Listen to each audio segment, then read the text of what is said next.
Hey there. I know why you're here. You're looking for a story that will help you drift off into a peaceful sleep. Something calming, a little mysterious. Something that carries your mind away. Well, you've come to the right place. Before we begin tonight's journey, do me a little favor. Tap the like button, subscribe to the channel, and leave a comment below. Even just a good night. It really helps more sleepy souls like you find their way here. Now, close your eyes, take a deep breath, and let's begin tonight's story. They say the human eye can only see so much. But what about the moments in between? The split second when your eyelids close. The darkness that swallows your vision for just a heartbeat. That's when it happens. At first, it was just knocking, soft, deliberate, almost curious. But no matter how many cameras he set up, no matter how hard he tried to catch it, the truth remained hidden. Until the footage revealed something impossible, a figure appearing only in the exact moment his eyes were shut. What would you do if every blink invited it closer? If the sound of 3 slow knocks followed you everywhere, through the walls, the doors, even in your own chest? Tonight, we unravel a chilling tale of obsession, fear, and the unseen. A story that asks one terrifying question: what's waiting for you when you're not looking? It started as a sound too small to matter. The kind of noise you tell yourself is the house settling or pipes clicking in the walls. But this sound had a rhythm. 3 slow knocks, then silence. It came late at night when the streets outside were empty and the air inside was still enough to hear your own heartbeat. He'd sit up in bed, staring at the ceiling, waiting to hear it again. Sometimes it would come after minutes, sometimes after hours, but it always returned. And when it did, it seemed closer. He tried to ignore it at first. Maybe it was neighbors, maybe it was an animal in the walls. But deep down, he felt something watching, something waiting. That's when the fear began to creep in. Not a sharp terror, but a cold, creeping dread that seeped into the quiet moments between breaths. The knocks didn't stay in one place. One night they would sound from the far end of the hallway, muffled and distant like fists against wood. The next night, they'd echo from the kitchen cupboards. Another time, they came from directly behind his bedroom door. Always 3, never more, never less. He found himself holding his breath in those moments, his ears straining, his body frozen as though moving would draw it closer. Sleep became impossible. He left lights on in every room, telling himself it was for comfort, though he felt no comfort at all. There was something unnatural in the sound, as if the knocks weren't meant to get his attention, but to remind him of their presence, polite yet invasive, patient yet insistent. He tried to tell himself it was nothing, but nothing doesn't knock 3 times at 3:17 a.m. One night, determined to prove it was all in his head, he stayed up in the living room with a cup of cold coffee clutched tight in his hands. He stared at the hallway for hours, eyes burning from dryness, every muscle tense. Hours passed in silence, broken only by the soft hum of appliances. Then his phone buzzed with a notification. Just for a second, he looked down to check it. That's when it came again. 3 slow knocks. His head snapped up. Nothing there. The hallway was empty, dimly lit by the glow of the lamp. He stood and walked toward the sound, his footsteps hesitant against the wooden floor. But there was nothing unusual, no doors ajar, no signs of movement, just the quiet thrum of his own pulse. He whispered into the darkness, asking if anyone was there, but his own voice sounded foreign in the stillness. No answer came, only silence thick enough to feel heavy in his chest. By the next evening, he had decided to take it seriously. He bought small cameras online, cheap ones, enough to place in every room. He set them up meticulously, aiming them at doorways, hallways, and windows. He even installed motion sensors, convincing himself he would finally catch the source of the sound. The cameras blinked their red lights at him like tiny, unblinking eyes. That night, he watched the feeds on his phone, switching between rooms every few minutes. Midnight passed uneventfully. 1 o'clock, then 2. He felt himself dozing off, jerking awake every few seconds, afraid of missing it. And then, at 2:43 a.m., it came. 3 deliberate knocks, this time from the hallway. He switched to the hallway camera feed instantly. Nothing, no movement, no shadows, just an empty stretch of wall, and the faint sound of his own breathing through the speakers. He replayed the footage frame by frame, scanning each moment with obsessive care, but it showed nothing. No movement, no cause, just his house, quiet as the grave. The knocking grew louder as the nights passed. It no longer sounded like it came from inside the walls. Sometimes it came from the front door, sometimes from the windows. Once he swore he heard it from the ceiling directly above his bed. It was never frantic, never violent, just slow, steady, patient.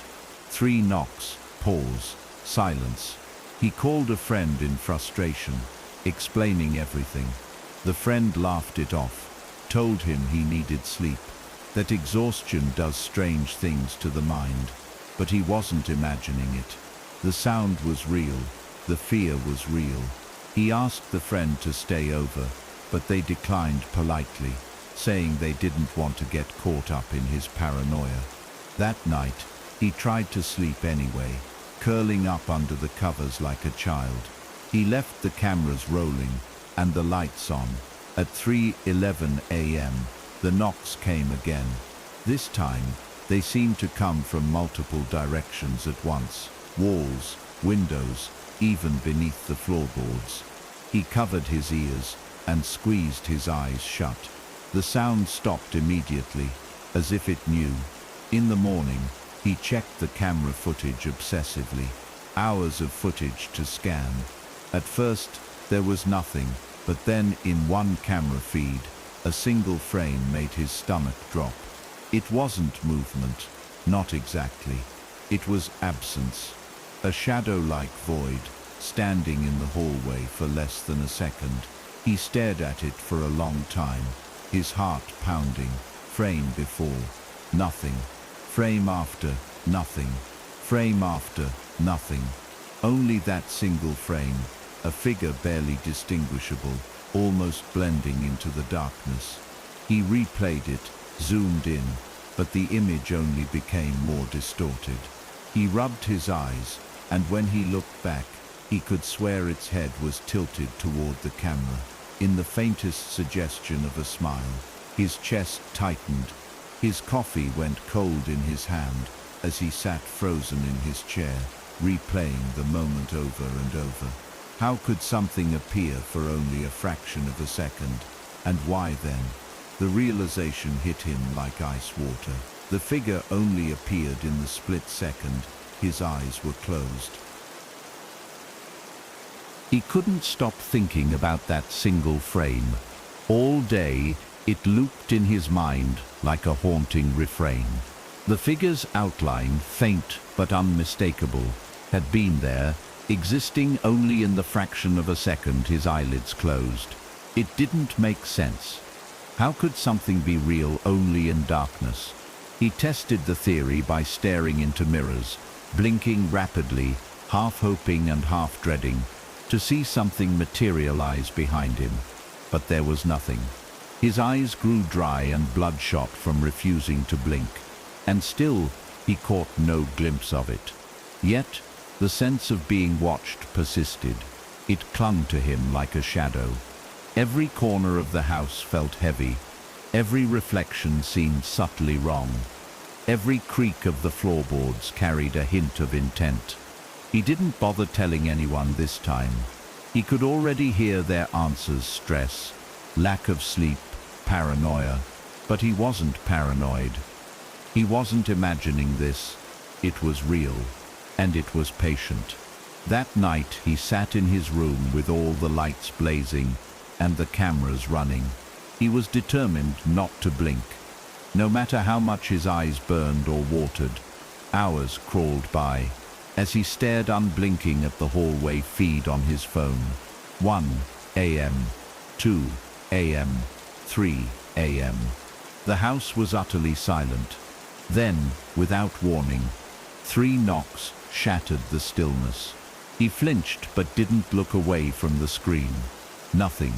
The hallway remained empty. He fought the primal urge to turn toward the sound. Instead, he whispered into the air. "I know you're there." His voice cracked. Another 3 knocks answered him, this time from directly behind his bedroom door. His breath caught in his throat. He felt his eyelids twitch with dryness, his body begging for relief. But he refused to blink. The sound came again, louder, closer, 3 slow knocks reverberating through the wood, like a heartbeat. He stayed perfectly still, eyes burning, tears streaming down his cheeks. His vision blurred, but he didn't dare close them, not even for a fraction of a second. He woke up the next morning slumped against the wall, his phone lying on the floor with its battery drained. Somehow, at some point, exhaustion had overpowered his will. His eyes had closed. He didn't remember falling asleep, didn't even remember blinking. Panic surged through him as he grabbed the phone and plugged it in. As soon as it came to life, he scrolled to the camera feeds, heart pounding so loud it drowned out the world. He scanned the footage from the night before, skipping ahead to the timestamp, 3:17 a.m. That's when it happened. His own image on the screen, sitting stiffly against the wall, eyes red-rimmed and wide. Then, in one frame, they shut. Just for a second, the figure was there instantly, this time closer, standing in his doorway. Its form was clearer now, tall, emaciated, limbs too long, head cocked slightly as if curious. No face, just a void where eyes and mouth should be. In the next frame, his eyes opened, and the doorway was empty again. His hands trembled as he replayed it. Each viewing made it feel more real, more present. It wasn't a glitch. It wasn't his imagination. Something was slipping into the world in those moments of blindness. He didn't leave his house for 2 days. The outside world felt dangerous in a different way, but at least here, he could control his environment. He covered mirrors, unplugged electronics, and barricaded the windows with heavy curtains. Every hour, he checked the cameras, but no matter how hard he stared, no matter how desperately he watched, he saw nothing. The knocking didn't come during the day, only at night, only when he was most vulnerable. He tried sleeping with his eyes half open, but it was no use. His body betrayed him. At some point, he always blinked, and each time, he wondered if it had stepped closer, if it had reached out with those long skeletal fingers. He started to hear faint breathing in the house, soft and shallow, as if someone stood just beyond his field of vision. When he turned, there was only emptiness, but the sound continued until his ears rang from the strain of listening. Desperate, he searched online for others who had experienced the same phenomenon. Endless forums about shadow people, sleep paralysis, interdimensional entities. None described the precise horror of something appearing only in the moments of blindness. One comment caught his eye. They wait for the gaps. The moments between moments. That's when they step through. He stared at the words for a long time, fingers hovering over the keyboard, unsure if he wanted to reply. But what would he even say? That he'd caught one on camera, that it had started knocking now, bold enough to announce its presence. He closed the laptop and sat in the darkness of his room, the air thick with silence. Then came 3 knocks, not from the walls, not from the door. This time, from beneath his bed. He froze. The sound reverberated through the mattress into his bones. Slowly, he lowered his head, trying to peer into the shadows beneath. But his vision blurred with fatigue, his eyelids fluttering involuntarily. He forced them open, gripping his thighs until his nails dug into flesh. Another 3 knocks answered his defiance, louder, sharper. The frame of the bed seemed to vibrate. He wanted to run, but couldn't bring himself to move. What if the act of turning his back, of blinking in fear, gave it the opening it was waiting for? He whispered again, his voice hoarse. "What do you want?" No answer, only silence. And then 3 more knocks. He didn't sleep at all that night. By morning his eyes were bloodshot, and his vision grainy with exhaustion. The cameras had been running non-stop, but he hesitated to check them. Part of him already knew what he would find. And when he finally worked up the courage, his worst fear was confirmed. In multiple frames, across multiple rooms, the figure appeared again and again. Each time, closer. Each time, clearer. Once, it stood at the foot of his bed, its head tilted, as if studying him. Another time, its hand pressed against the camera lens, long fingers splayed like cracks in glass. And in one frame, so fleeting it almost went unnoticed, it seemed to crouch directly beside his sleeping face. A whisper caught in the camera's audio, so faint he almost missed it. "Don't look." He couldn't bring himself to watch the footage again. It felt like feeding it, giving it power, just by acknowledging its existence. Yet he couldn't delete it, either. The images were seared into his mind. The moments his eyelids betrayed him, and it appeared always silent, always patient. He wondered how many times it had been there before he ever noticed, how many blinks it had used to step closer, frame by frame. Now every blink felt like a loaded gun pointed at his own sanity. His eyes burned from the constant strain, his vision clouded with spots and tears. Even so, he refused to surrender. He taped his eyelids open with medical tape, but they twitched painfully, pulling at the skin. He drank energy drinks in succession, the cans piling up like a desperate fortress against sleep. He stayed seated in the center of the house, every camera feed open on his phone, fingers trembling as he flipped between them. Midnight passed, 1 a.m. nothing, 2 a.m. silence. Then, at 3 a.m., 3 soft knocks echoed from the kitchen. His blood ran cold. He switched to the kitchen feed immediately.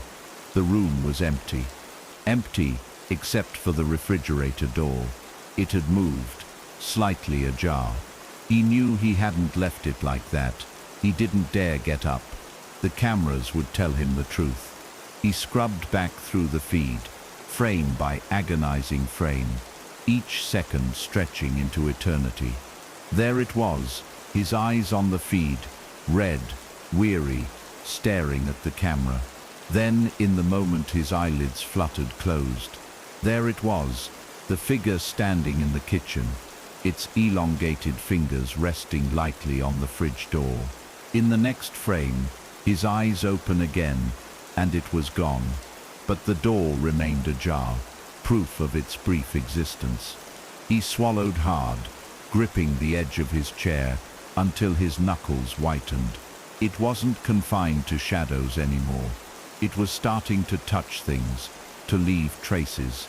It was no longer content to wait. The realization made his stomach churn.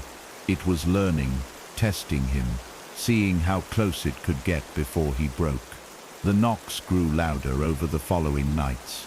They didn't just echo, they vibrated, resonating through the walls like a low, insistent hum. 3 knocks, pause, 3 more. Sometimes from one side of the house, sometimes from the other, as though it was circling him, moving faster now, closing the gap between worlds with every blink. He kept his phone recording constantly, terrified to miss anything. Yet even in the recordings, there were inconsistencies. Shadows moved strangely. Reflections in windows showed more than they should have. In one chilling clip, his own reflection blinked, while his actual eyes remained open. He stared at the footage for hours, replaying it over and over, until he began to doubt everything. Which version of him was real? The one staring unblinking into the camera, or the one trapped in a moment of darkness, vulnerable to whatever watched from the in-between? He became hyper-aware of blinking. It felt like betrayal each time his eyelids closed. He could sense it then, a rush of cold air, the faint smell of earth, the suggestion of movement. Once, he swore he felt a whisper of breath against his cheek. His heart thundered in his chest as he forced his eyes open again. The sound stopped instantly, but the sensation lingered like a memory, impossible to shake.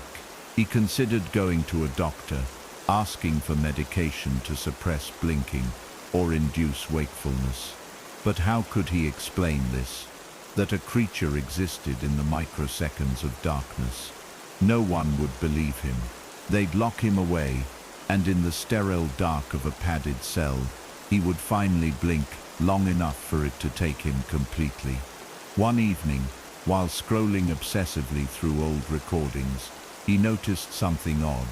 The knocking had a rhythm, but it wasn't random. 3 knocks, pause, 3 knocks again. He grabbed a notebook and began writing down the intervals. Patterns emerged, subtle, but there, he recognized it slowly, horrifically. It wasn't noise, it was a message, a sequence, as if it was trying to communicate. He tapped the pattern out on the desk, mimicking the sound. 3 taps, pause, 3 taps. He waited. At first, there was only silence. Then 3 answering knocks from the ceiling, directly above his head. His blood ran cold. It was listening. Panic welled up inside him, but so did a terrible curiosity. What would happen if he kept talking to it? Slowly, hesitantly, he tapped again. 3 knocks. Pause. 3 knocks. Silence followed, so thick it pressed against his eardrums. Then 3 more knocks, this time from behind his chair. He didn't turn. He couldn't. Every instinct screamed at him not to. His vision blurred as his eyes burned, tears spilling down his face. He whispered into the air, "What do you want?" For a moment there was no response. Then, so faint it might have been imagined, a voice brushed against his ear like a feather. "Look away." He didn't move. He couldn't. The words lingered in his ears like an echo in a cavern. "Look away." His heart thudded in his chest so hard he thought it might burst.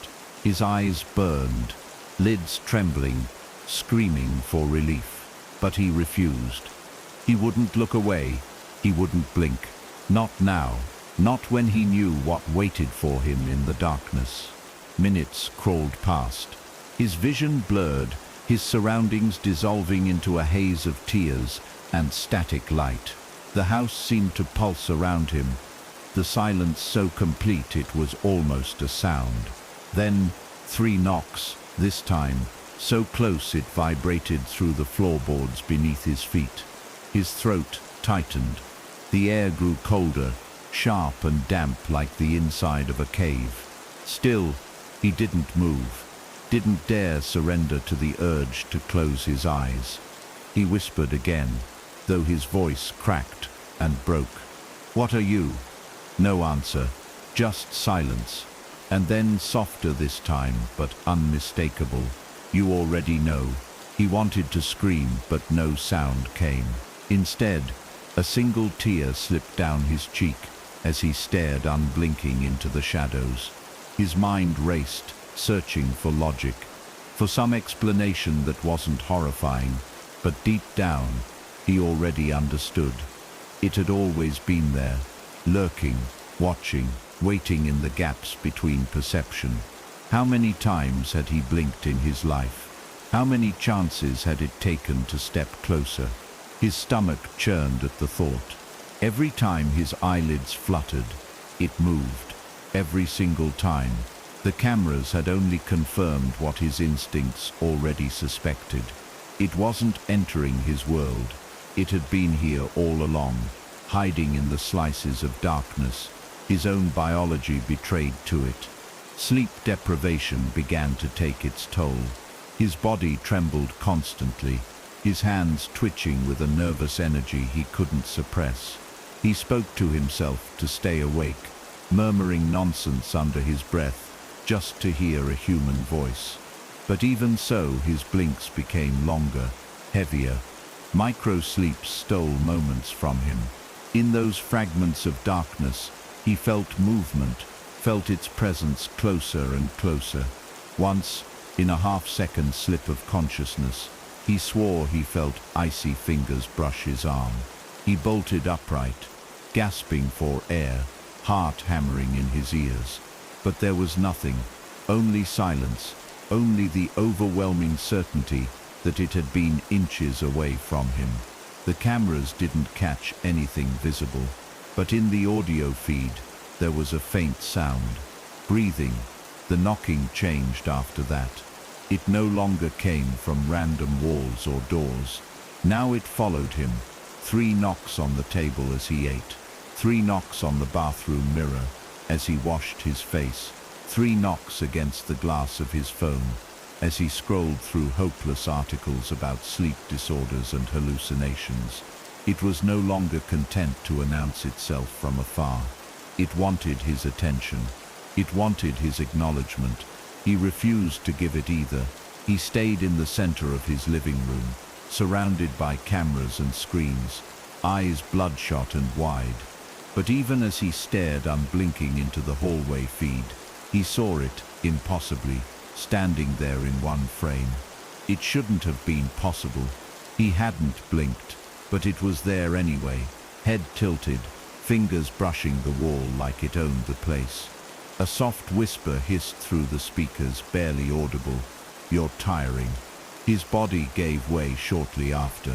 It started with a head nod, barely a fraction of a second, but enough for his eyes to shut.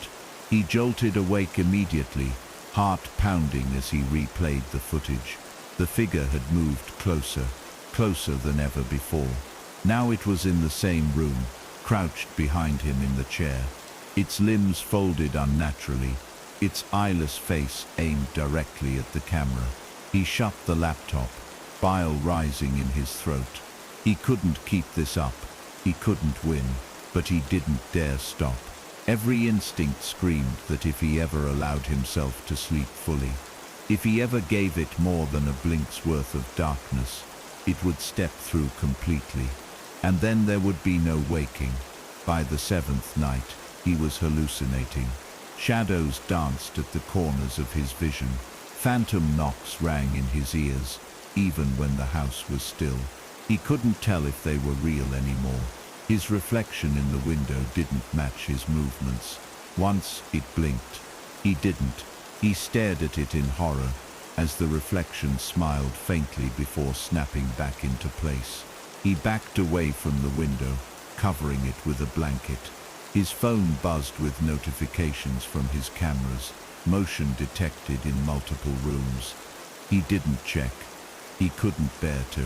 He just sat in the center of the room, surrounded by light, his eyelids twitching violently as they fought to close. At 3:33 a.m., 3 deafening knocks shook the house. The sound was so loud it rattled the picture frames on the walls. He gasped, clutching his head, as the vibration seemed to pass through his skull. Then silence. His breathing filled the void, ragged and uneven. He whispered one last time, his voice raw, "What do you want from me?" A voice answered, clear this time, deep and resonant, coming from nowhere and everywhere, all at once. Your eyes. The voice lingered in his head, long after the house fell silent. Your eyes. It hadn't been a whisper this time, not a hallucination conjured by sleep-deprived nerves. It was clear, deliberate, and impossibly close. He sat frozen, his body locked in place, as though even the smallest movement might trigger something waiting in the shadows. His mind raced, clawing for an explanation. Why his eyes? What did it mean? He replayed the words again and again in his head, trying to unravel the logic behind the impossible. But there was no logic, only the growing certainty that this was no longer a game of watching and waiting. It had spoken. It had made its desire known. And the part of him that still clung to reason understood the horror in those two words. It wasn't asking for his eyes. It was coming for them. The cameras had all recorded the moment. He didn't want to look, but couldn't stop himself. In the footage, there he was, slumped in his chair, his face hollow and pale in the glow of a dozen screens. Behind him, in that split second when his eyes fell shut from exhaustion, the figure loomed. Its hand hovered inches from his face, fingers outstretched like the legs of a spider ready to strike. Its eyeless head tilted with an almost curious slant, and though there were no features, he could sense it watching, wanting. When his eyes opened, the figure was gone, but for the first time, it had left something behind. Faint scratches on his right cheek, thin and parallel, as though made by long, delicate nails. Panic rose in his throat, choking him. He touched his cheek, felt the rawness, the heat of barely scabbed skin. The scratches were real. It had crossed a boundary. No longer content to haunt the moments between blinks, it had reached out from the void. He stumbled back from the monitors, his body shaking so violently, his teeth chattered. He wanted to run, to get out of the house, but where could he go? It wasn't the house that was cursed, it was him. No matter where he went, he couldn't escape his own eyes. He couldn't escape the one act. His body demanded every few seconds to blink. He tried everything in desperation. He wore safety goggles, taping the lids open. He rigged alarms to sound whenever his eyelids closed, for more than a fraction of a second. He even fashioned a crude device with toothpicks to hold his eyes wide. But it hurt too much, and the pain only made him more tired. His world blurred at the edges, the line between wakefulness and dreams thinning, until both felt equally unreal. Every second felt like walking a tightrope over an endless pit. One slip, one blink too long, and it would be there. He couldn't stop thinking about its fingers, about the void where its eyes should have been. What would it do if it finally caught him with his eyes shut? The knocking changed, no longer soft and polite. It grew aggressive, violent even. It pounded against walls with such force that plaster cracked and picture frames toppled. 3 deafening blows, a pause, then 3 more. Always 3. The sound followed him from room to room, as though herding him. He covered his ears, but the vibrations reverberated through his bones.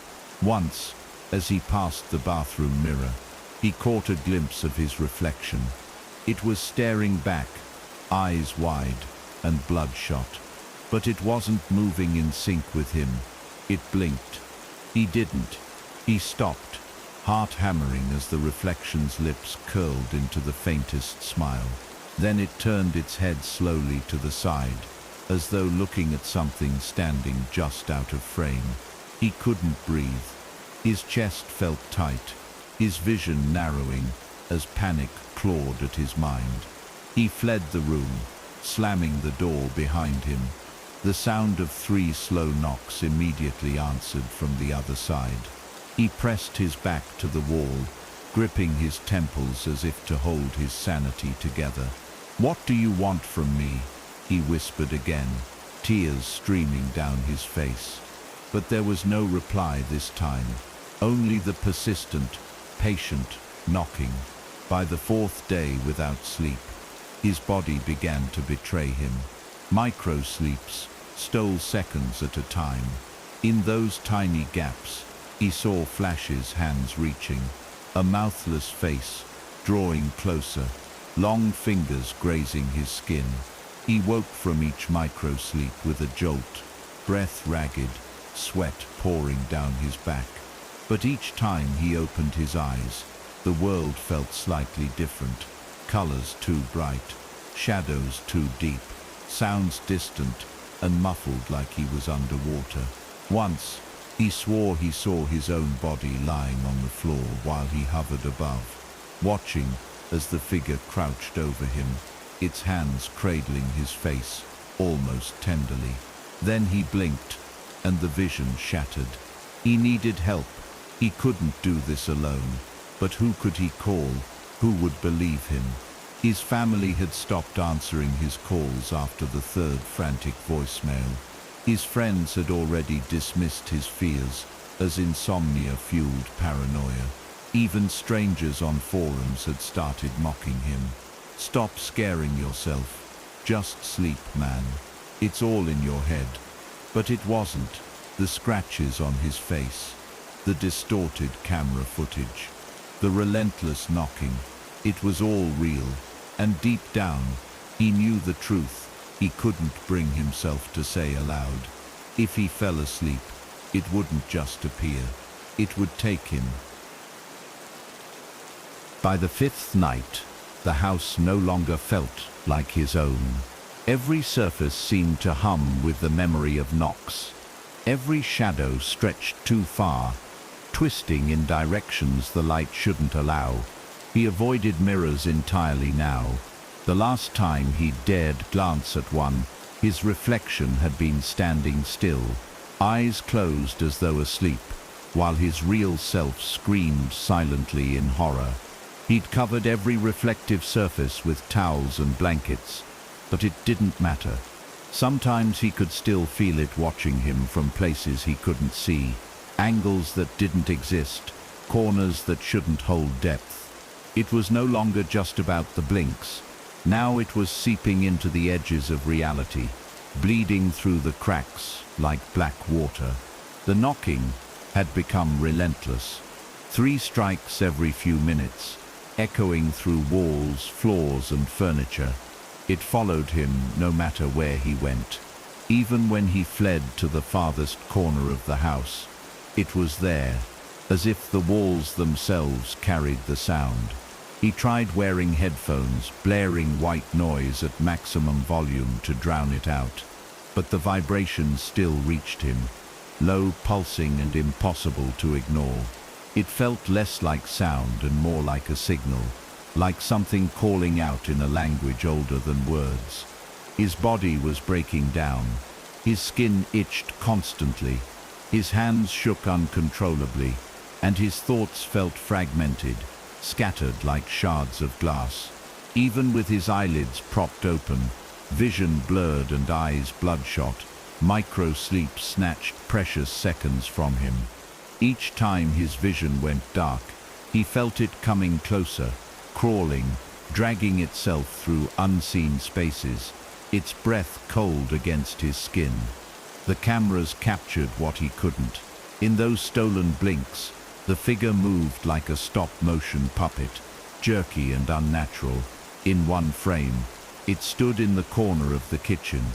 In the next, its hand brushed the surface of the table where he'd eaten earlier.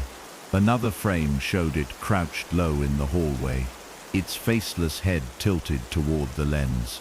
Its movements seemed aimless at first, but then he noticed the pattern. Each appearance brought it closer, not just physically, but personally. It wasn't exploring the house. It was following him, tracking him through the gaps in his awareness. In one terrifying clip, it loomed over his shoulder, its spidery fingers inches from his temple. The frame after, it was gone, but the faint outline of a handprint remained in the dust on his shirt. He tried to run.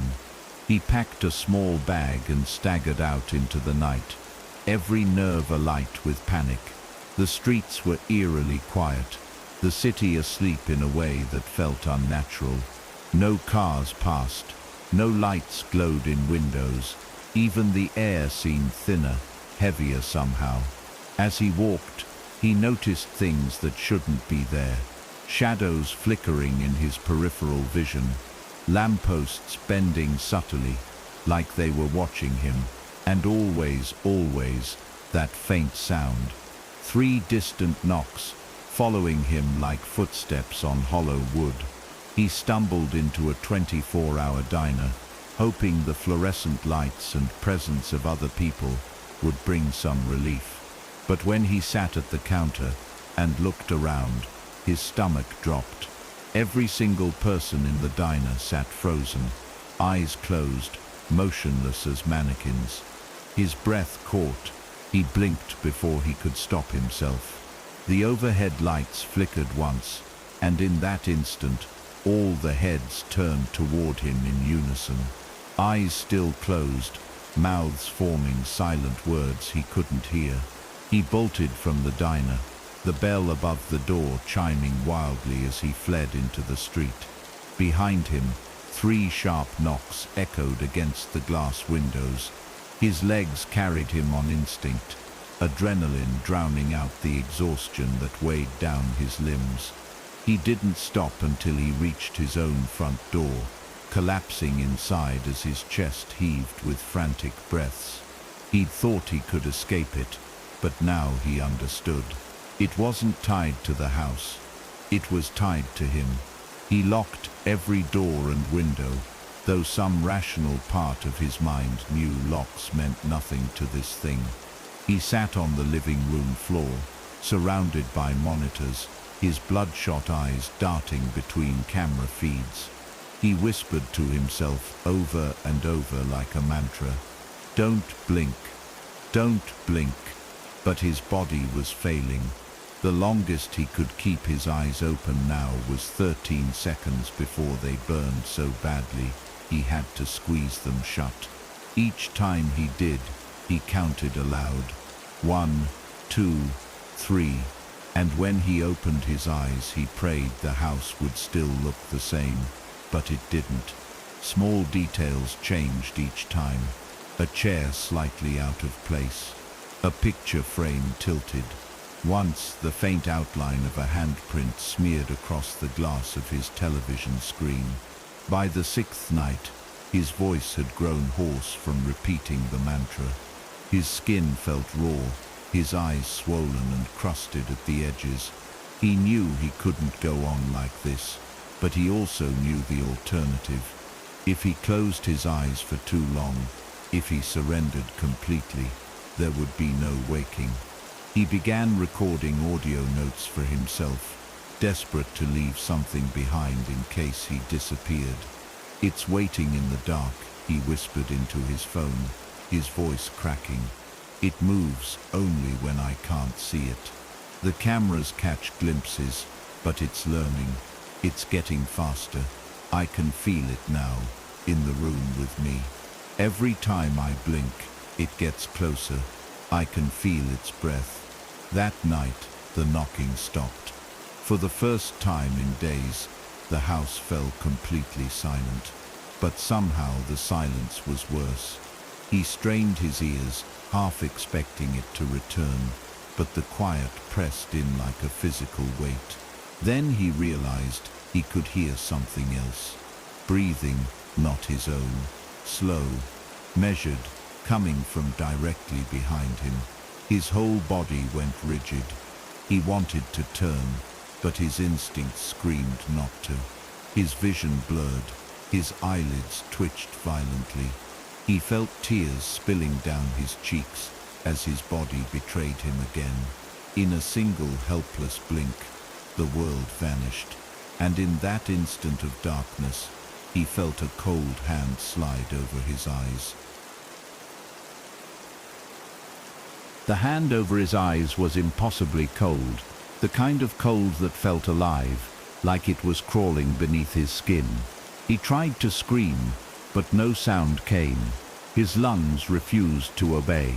His body felt paralyzed, suspended in that suffocating instant between blinks.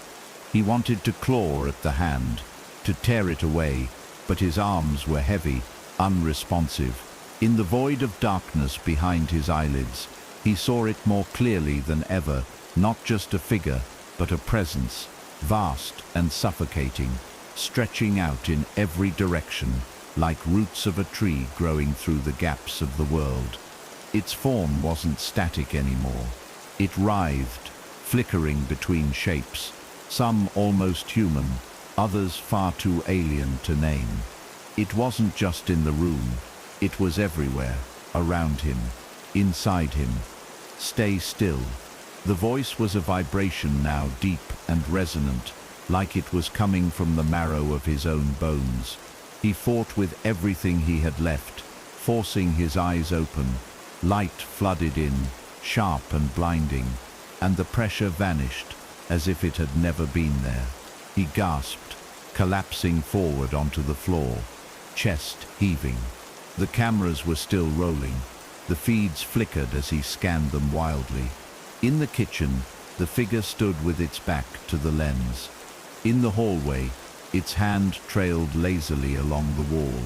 In his bedroom, it crouched on the ceiling, like some obscene insect, head twisting toward the camera, with a faceless curiosity.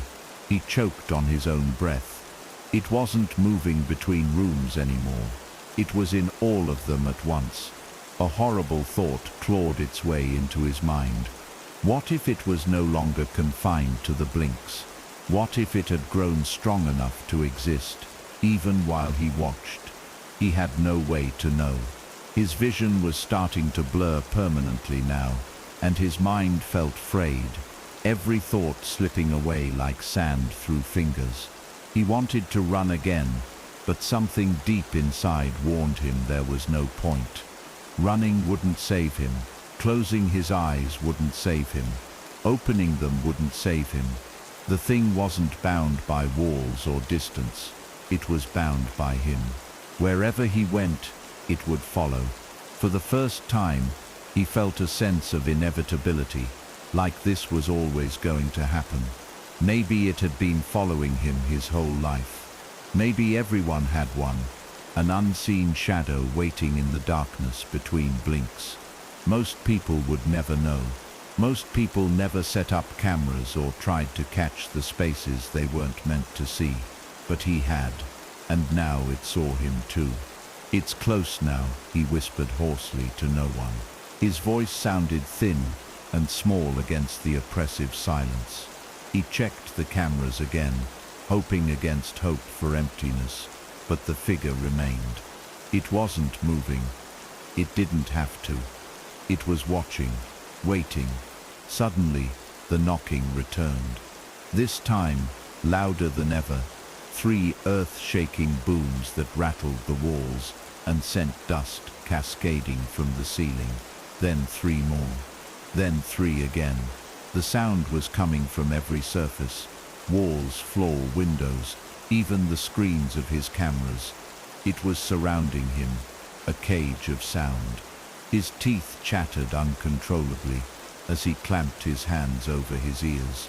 But it wasn't just knocking anymore. Beneath the booming strikes, there was something else. A voice, faint but distinct. A low chant, repeating the same phrase over and over in a language he didn't understand.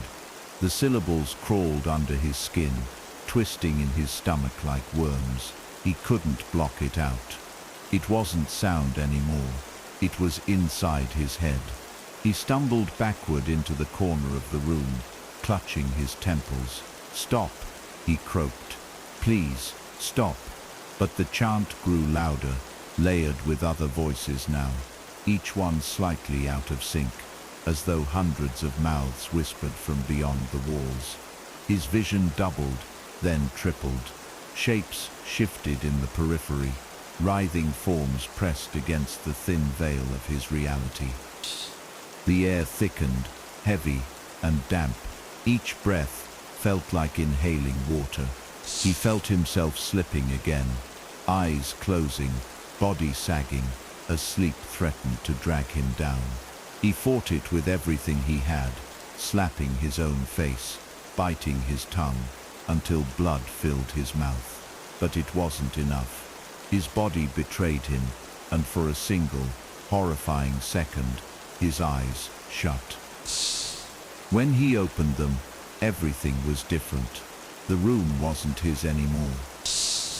The walls were the same shape, but covered in a pulsating black growth, veins of darkness spreading across the ceiling like mold.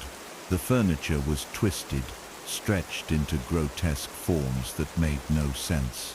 And standing in front of him, impossibly tall and thin, was the figure, no longer flickering, no longer hiding. It was fully there now, every inch of it radiating a cold that made his bones ache. It reached out with one long, spindly hand, and though it had no face, he could feel its gaze locking onto his. "You're ready," it said. The words echoed, not in the air, but directly inside his skull. "You're ready." He wanted to scream, to claw his way out of this nightmare, but his body no longer felt like his own. His arms hung limp at his sides, his legs locked in place as though invisible hands held him there. The room pulsed around him, the walls breathing in slow, steady rhythm, like the lungs of some great slumbering beast. The figure moved closer, not walking, not gliding, but shifting forward in impossible increments, appearing slightly nearer each time his vision blurred. He felt the cold radiating from it now, a physical thing that seeped into his skin, curling around his spine like ice water. It raised its hand again, long fingers unfolding with a strange grace. He tried to turn away, to shut his eyes, but he couldn't. His eyelids were frozen open, forced to drink in every detail of its grotesque form. The cameras clicked softly in the background, still recording though the feeds showed only static now. He didn't need them anymore. He was seeing it fully, unfiltered, without the veil of perception. In the figure's presence, time felt strange, elastic, stretching and snapping back unpredictably. It tilted its faceless head slightly, as though studying him. Then its fingers brushed his cheek. The touch burned like frostbite. He flinched, a whimper escaping his lips, but his body remained paralyzed. Slowly, its hand slid upward, coming to rest over his eyes. The cold seeped deeper, blooming behind his eyelids in fractal patterns of black ice. No more gaps, the voice vibrated within him. No more blindness. His mind buckled under the weight of those words. No more gaps. Did that mean no more blinking, no more seeing, or something far worse? No more distinction between light and dark, awake and asleep, alive and whatever this was. He tried to speak, but his mouth wouldn't open. His lungs refused to draw air. Around him, the walls cracked and crumbled, giving way to an endless void where countless other figures loomed in the distance, faintly visible in the darkness. Each one was different, some tall and skeletal like his own, others squat and insectoid, some so massive they seemed woven into the very fabric of the void. All of them were watching, all of them waiting. The figure leaned closer until its featureless face hovered inches from his own. Though it had no eyes, he could feel their weight, ancient and heavy, pressing down on his soul. It whispered one final phrase, low and final. "We only knock because you close your eyes." The truth struck him with paralyzing clarity. It wasn't coming for him. It had never needed to. It was already here, always here, in every moment he wasn't looking. Every blink, every unconscious second of darkness had been its playground. The knocking was never a warning. It was a courtesy, a signal that it was moving closer. But now, the courtesy was over. He felt its fingers dig gently into the flesh around his eyes. Not violently, almost tenderly. The pressure built, and he realized with sick certainty what it meant to take his eyes. He fought with everything he had left, summoning a scream from deep within. His body convulsed, jerking wildly as sensation flooded back. The figure's hand slipped, and his eyes shot open, tears streaming down his raw, reddened cheeks. The room snapped back to its normal state, or what passed for normal now. The walls were solid, the cameras hummed quietly, the furniture sat undisturbed, but he could still feel it, not fully gone, just beneath the surface, pressed against the thin membrane of perception. He knew the truth now. As long as he blinked, as long as he allowed even a heartbeat of darkness, it would continue stepping closer. His body sagged, utterly spent. He couldn't keep going like this. He wouldn't survive another night. He stared at his reflection in the dark screen of his phone. Hollow eyes stared back, red-rimmed and unblinking. For a fleeting second, his reflection smiled faintly before returning to stillness. He shuddered, a sob catching in his throat. His voice was hoarse as he whispered into the silence. "What do you want from me?" This time there was no answer, only 3 faint knocks from inside the walls. Slow, patient, certain. He didn't remember closing his eyes, but he must have. Something was different now. The morning light seeping through the curtains seemed thinner, as though filtered through water. His body felt like lead, each movement dragging as if he were wading through molasses. With trembling hands he grabbed his phone and scrolled to the camera feeds. His stomach dropped. Hours were missing. The timeline had huge blank stretches, voids where there should have been footage. His last memory was staring wide-eyed at the screens, whispering his mantra over and over. Now the first frame after the gap showed him slumped over, his eyelids sealed tight, while across from him sat the figure, not flickering anymore, not caught mid-step, but seated perfectly still, legs crossed like a human, hands resting neatly in its lap. Though its face was a smooth expanse of shadow, he felt it looking, staring straight at him through the lens. The footage fuzzed out into static as his stomach churned violently. He lunged for the bathroom, barely making it to the sink before his body convulsed in a violent retch. When the fit subsided, he caught his reflection in the cracked mirror and froze. His reflection didn't match. It blinked. He didn't. And then slowly, deliberately, it smiled. Panic clawed at his chest as he stumbled backward, crashing into the doorframe. A sound followed him, not from outside, but from within the mirror. 3 faint knocks, impossibly soft, yet so close he could feel them reverberate in his teeth. He tore a towel from the rack and flung it over the glass, but the sound didn't stop. 3 knocks, a pause, 3 more, always 3. He pressed his palms over his ears, but it made no difference. The sound wasn't coming from his surroundings anymore. It was inside him now, resonating in his bones, pulsing in perfect sync with his heartbeat. His breath came shallow and fast. He forced himself away from the bathroom, stumbling into the living room. The cameras flickered between images of static and distorted frames. In the hallway feed, the figure stood in the corner, its spidery limbs pressed flat against the walls like some grotesque starfish. In the kitchen, it crouched on the counter, head cocked unnaturally to one side.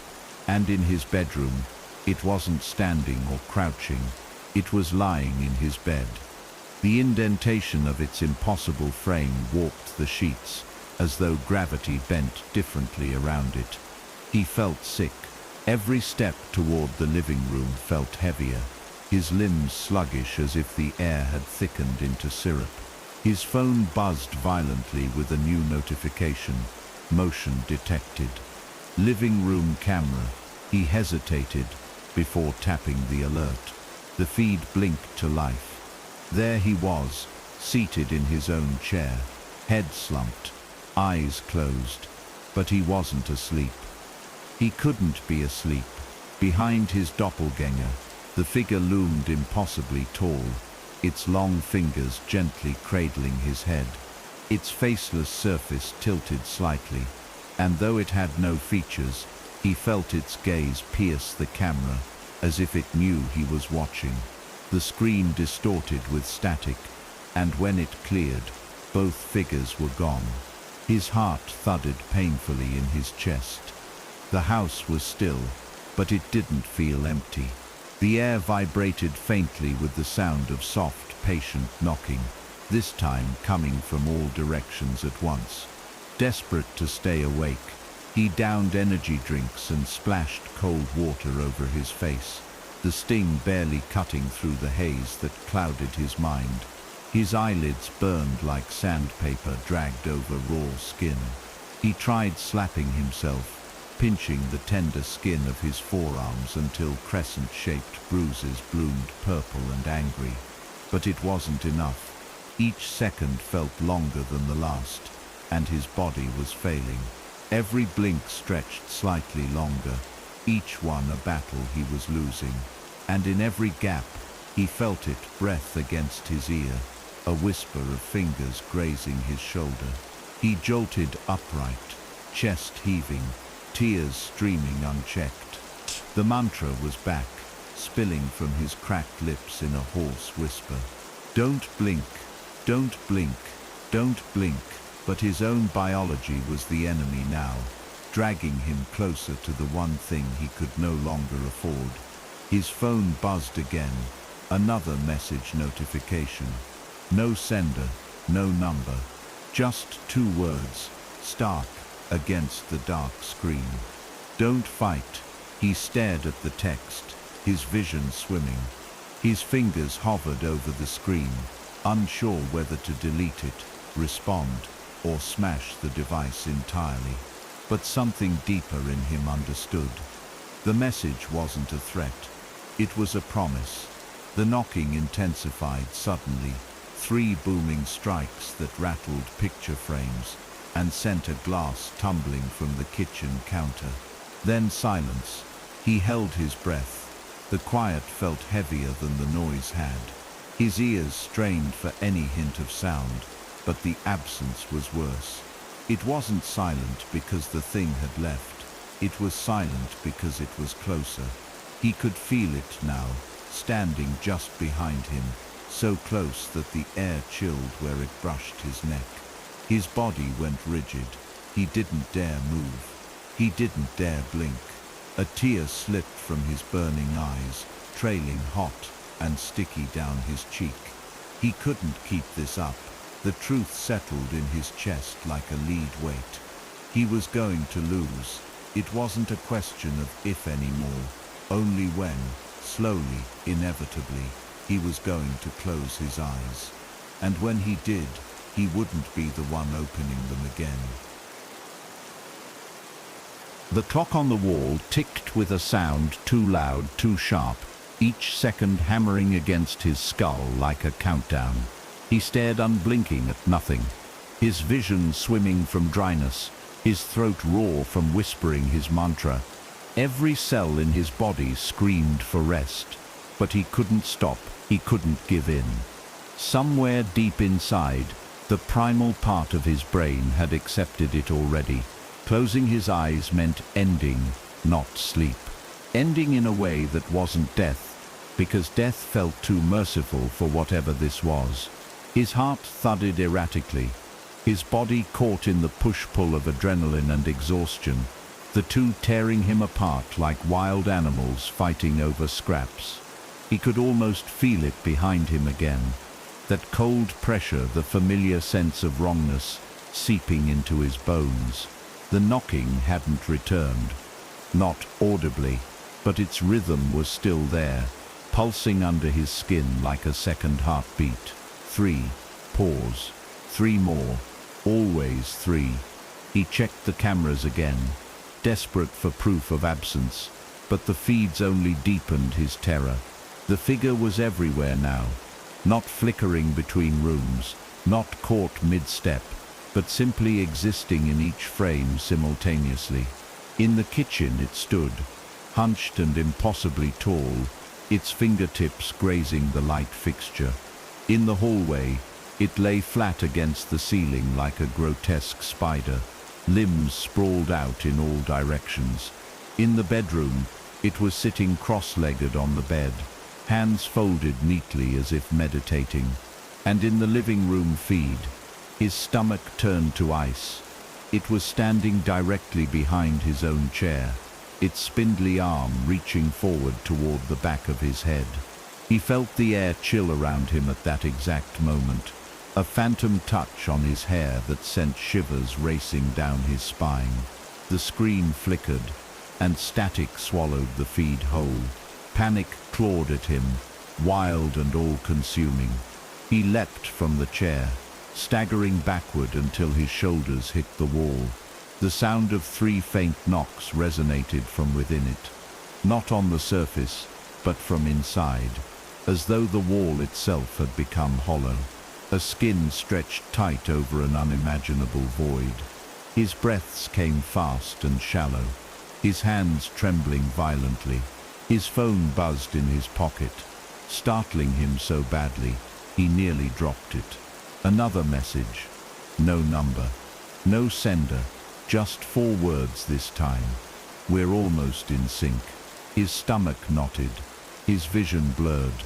He couldn't tell if the message was a warning or a reassurance, and that uncertainty scared him most of all. The house no longer felt real. It seemed to shift subtly in his peripheral vision, walls bending slightly, door frames stretching taller when he wasn't directly looking. Once, when he turned his head too fast, he swore he caught a glimpse of the hallway folding in on itself like a collapsing lung, only to snap back to normal when his eyes settled. He stopped trusting his senses. They were slipping, unraveling, leaving him stranded in a half-reality where nothing stayed solid for long. Even his reflection, glimpsed briefly in the black screen of a dormant monitor, no longer obeyed him. It blinked again, slowly, deliberately. Then it lifted one hand, not to wave, but to press a single finger against its lips in a soundless shushing gesture. Tears burned down his face as he stumbled through the house, every light blazing. He tried the front door, but it wouldn't budge. The handle turned, the deadbolt slid back, yet the door remained as immovable as concrete. He threw his shoulder into it, kicked at it with what strength remained, but it didn't even tremble. He backed away, staring in horror, as faint scratches began etching themselves into the wood. Long, thin grooves, forming 3 vertical lines. Pause, then 3 more. His body went cold. He fled to the bedroom, slamming the door behind him. But the knocking followed. 3 soft raps from within the wardrobe, then 3 from under the bed, then 3 from the ceiling above his head. He clamped his hands over his ears, curling into a ball on the floor, as sobs racked his body. His phone vibrated again, though he hadn't heard a notification tone. Another message. You're resisting. Why? He stared at the screen, unable to muster a response, even if he'd wanted to. The words felt too close, too intimate, like someone whispering them directly into his ear. Then a second message appeared, unbidden. We only knock because you're still separate. Let go. He dropped the phone as if it had burned him. It clattered across the floor, the screen fracturing into a web of cracks. The house fell silent again, oppressively so. He thought for a moment that maybe it had gone, but deep down he knew better. This wasn't retreat, it was anticipation. His eyelids twitched violently, his body begging for even a second of reprieve. He bit his lip until the coppery taste of blood filled his mouth. Anything to stay awake. But it wasn't enough. His vision darkened at the edges, narrowing like a tunnel collapsing. He tried to fight it, but his body betrayed him. As his eyes shut, the last thing he saw was the cracked phone screen flashing one final message: "You're ready now." Darkness swallowed him whole. Not the comforting, familiar darkness of sleep, but a suffocating void that felt alive, pressing against his skin like damp cloth. He wanted to scream, but no sound came. His body was frozen. Locked in the instant his eyes closed, the knocking returned. This time deafening, vibrating through his skull, as though his very bones were being used as a drum. 3 strikes, pause, 3 more, always 3.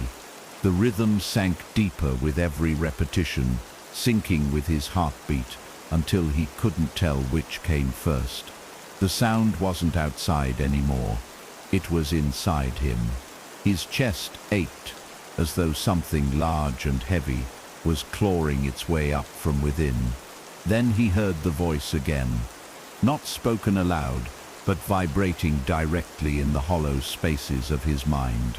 "Now you see." His eyes snapped open, but the world he returned to was no longer his bedroom. The room was warped, stretched impossibly wide and tall, its surfaces slick with a pulsating black substance that throbbed like veins beneath translucent skin. The furniture twisted into unrecognizable shapes, some sprouting thin, spidery limbs that twitched as though trying to move. And in the center of it all stood the figure, no longer flickering, no longer confined to glimpses caught between blinks.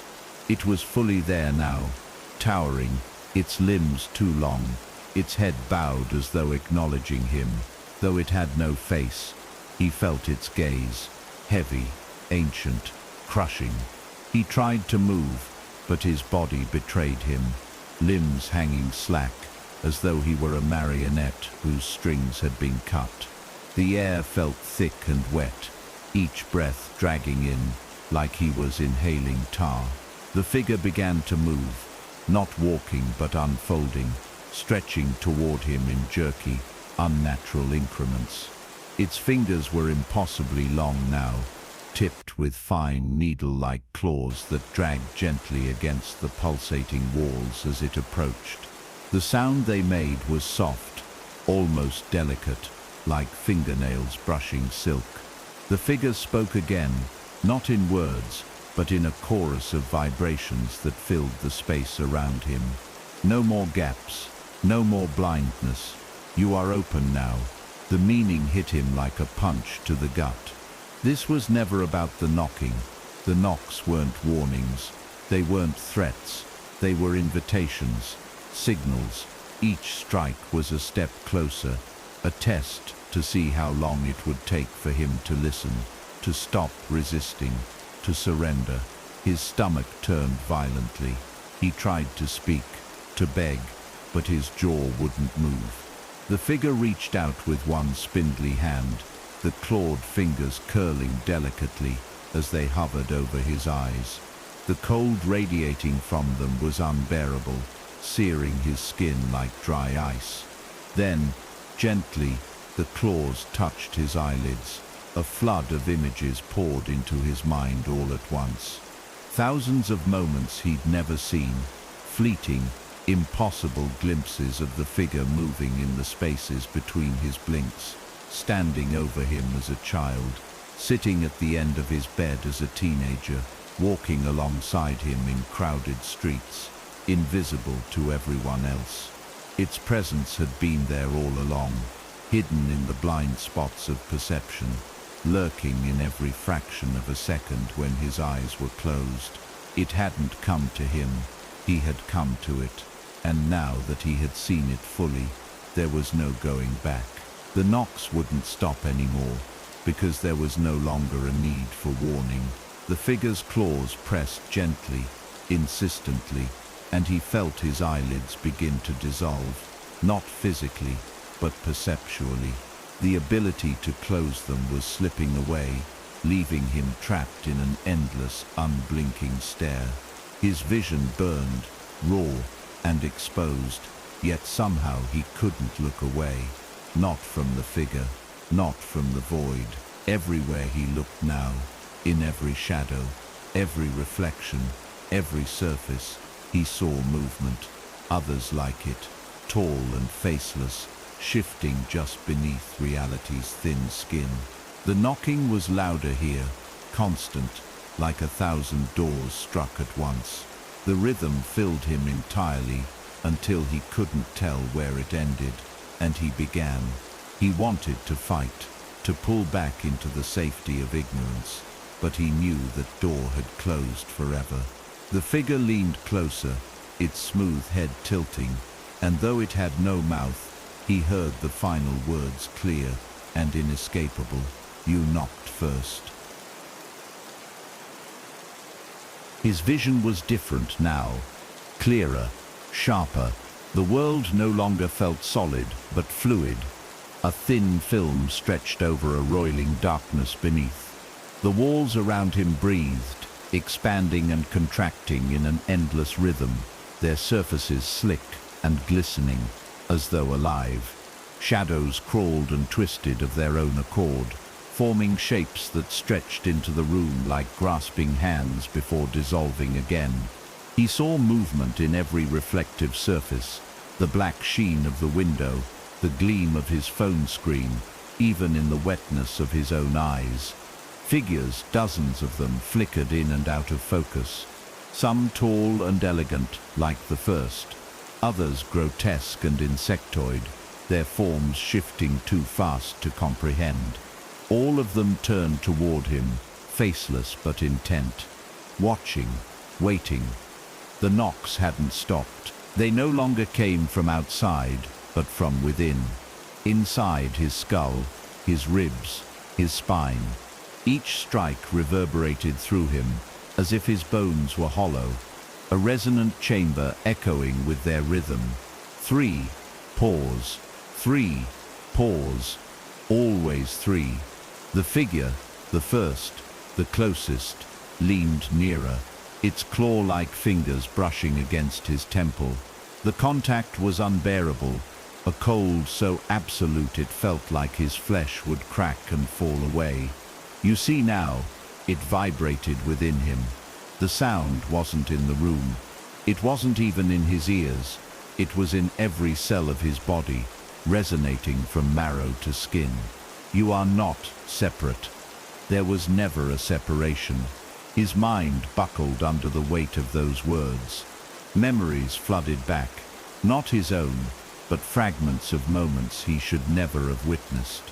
People, countless people, standing in darkened rooms with wide, terrified eyes, as their own figures emerged from the corners of perception. Some had screamed, some had run, some had simply let their eyes close for the last time.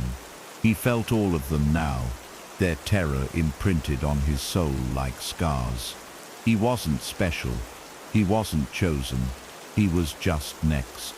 He tried to fight again, summoning every last ounce of resistance left in his shredded mind. "Why me?" he croaked, his voice ragged and weak. The figure's head tilted slowly, almost curiously. Though it had no features, he felt its answer settle into his bones. "You saw." A surge of bitter understanding struck him. That was it. That was all it had ever taken. He saw it. He paid attention to the spaces between. And once you noticed, there was no undoing it. Awareness was invitation. His breath hitched, as the figure's claws pressed harder, pulling him toward it, not physically, but in a way that made his sense of self warp and stretch like taffy. He wasn't sure where his body ended anymore. He gasped as his vision fractured into overlapping layers. He could see his room, but also infinite other spaces bleeding through, other homes, other watchers caught between blinks. A child sobbing in a dark closet. An old woman clutching her chest as shadowy limbs unfolded around her. A man staring blankly at a television as two faceless entities loomed silently behind him, all of them locked in the same nightmare, all of them knocking, his own voice whispered from nowhere and everywhere at once. "You knocked first." The figure's hand slid down to his chest, resting over his heart. The cold spread like ink in water, staining him from the inside out. He felt his body hollowing, becoming less solid, less tethered to the world he'd known. His heartbeat slowed. The knocking grew louder to replace it, until it became the only rhythm left. 3, pause, 3, pause, always 3. He felt a tear slip down his cheek, hot against the freezing void now claiming him. "Please," he whispered. "I don't want to." His voice trailed off. What didn't he want? To die, to sleep, to disappear. But he already knew it wasn't about want. It never had been. The figure's hand pressed firmly now, and a final surge of cold washed over him. His eyelids fluttered one last time, not closing, not fully, but hovering at the edge. He saw a glimpse of his own reflection in the blackened surface of his phone. His face was still there, still human, but something moved behind his eyes. A faint shimmer, like a ripple, in deep water. His reflection blinked, then it smiled. And in that moment, he understood the truth, with crushing certainty. The knocking wouldn't stop anymore, because now it was his turn.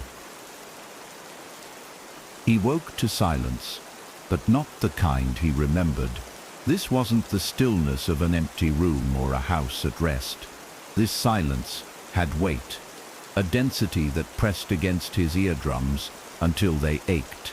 He blinked instinctively and froze. The motion felt wrong, alien, as though his eyelids were no longer his own, but a pair of old, creaking doors struggling to shut. Each blink dragged, like molasses, painfully slow, and in the instant of darkness between open and shut, he saw it. Not a glimpse, not a flicker. Full and clear, the figure standing inches from his face, its faceless head cocked, as though studying him. When his eyes opened again, the room was empty, but the cold remained. He rubbed at his arms, the skin clammy and slick with sweat. He told himself to move, to get up, but his body felt foreign, heavy like wet sand. A subtle sound threaded through the silence. Not knocking, not at first, breathing deep and steady, matching the rise and fall of his own chest. Panic clawed up his throat. Was it his breath, or theirs? He stumbled to his feet, his legs trembling under the weight of exhaustion and something heavier he couldn't name. The cameras still blinked from the corner of the room, their red LEDs glowing faintly.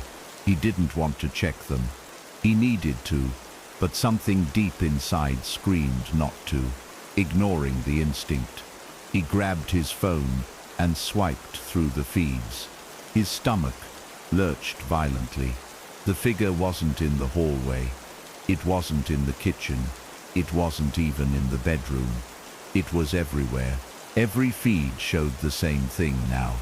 The figure impossibly still, occupying the center of each room simultaneously, as if reality itself was folding around it. In one feed, its claw-like fingers drummed softly against the table, a soundless rhythm that matched the faint knocking beginning again. This time, coming from inside his own chest. 3. Pause. 3. Pause. Always 3. His hands shook violently. He dropped the phone, the screen shattering against the floor. The knocks grew louder, echoing in his ribcage like distant thunder rolling across a hollow valley. He clutched his shirt, pressing hard, as if trying to still his own heart. But this wasn't his heartbeat. It was too slow, too deliberate. It didn't belong.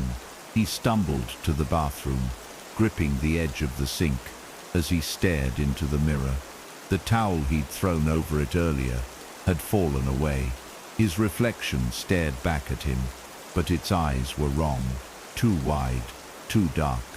There was a shimmer behind them now, faint but unmistakable, like something was watching from within. His reflection blinked first, slow and deliberate, then smiled. Tears welled in his eyes as he stumbled back. No, no, no. His voice was a rasp, barely audible over the sound growing inside him. The knocking had spread. He could feel it in his bones, in his teeth, in the spaces between his breaths. Each pause between the 3 strikes felt longer now, as though the figure was waiting for him.